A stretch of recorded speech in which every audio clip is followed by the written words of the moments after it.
l'application Île-de-France Mobilité. Bonjour et RATP.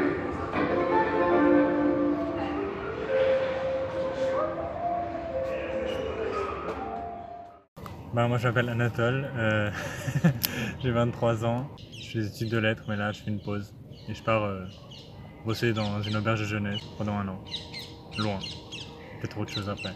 Et moi je m'appelle Justine, j'ai 23 ans aussi, je suis en études de philo et pareil je fais une pause. J'aimerais bien ensuite réaliser des documentaires.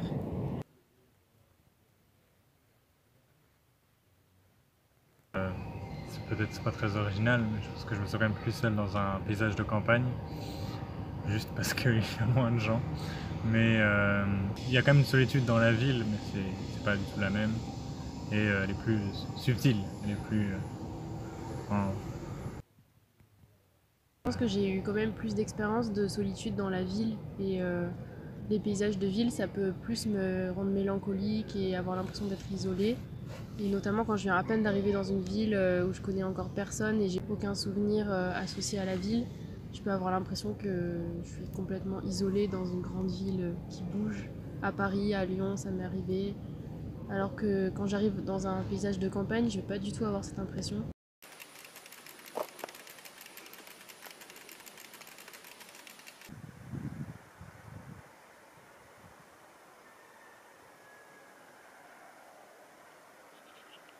Les paysages de campagne sont forcément accueillants, alors que les paysages de ville, non. Ils deviennent accueillants parce qu'on commence à connaître la ville, etc. Mais au début, quand on est largué dans une grande ville, on se sent un peu seul. Mais au bout d'un moment, quand c'est ma ville, j'aime bien les paysages parce que justement, j'ai l'impression que ça devient familier et je me sens entourée par tous ces gens. J'aime bien retourner en ville après avoir passé du temps à la campagne.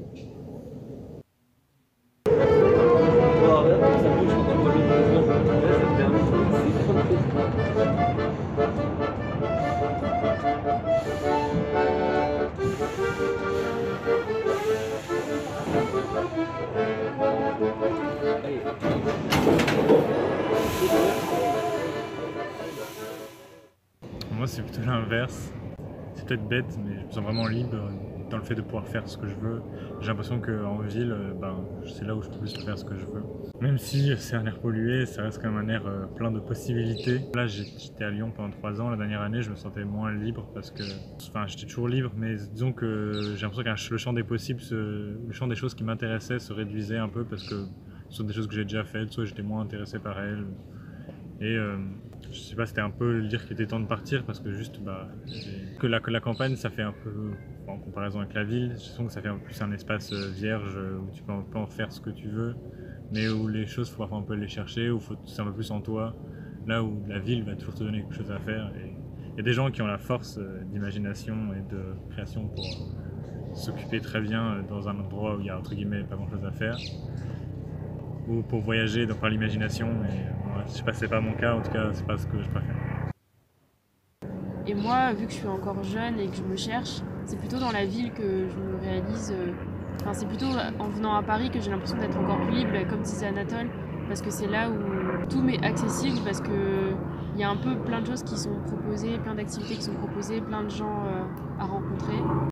Et aussi, voilà, dans la ville, il y a plein d'opportunités, on peut se balader et tomber sur quelque chose qu'on a envie de visiter ou des endroits qu'on connaissait pas, etc. Alors que dans les plus petites villes ou dans les villes de campagne, c'est moins, il y a moins comme ça de choses cachées, de secrets. Et donc je me sentirais moins libre. Mais peut-être qu'un jour, justement, j'en aurais marre d'habiter en ville et j'aurais l'impression que je pourrais être libre qu'en retournant loin des villes. Mais je pense que pour ça, il faut déjà avoir sa propre identité, quoi. Ses propres projets, faut savoir qui on est.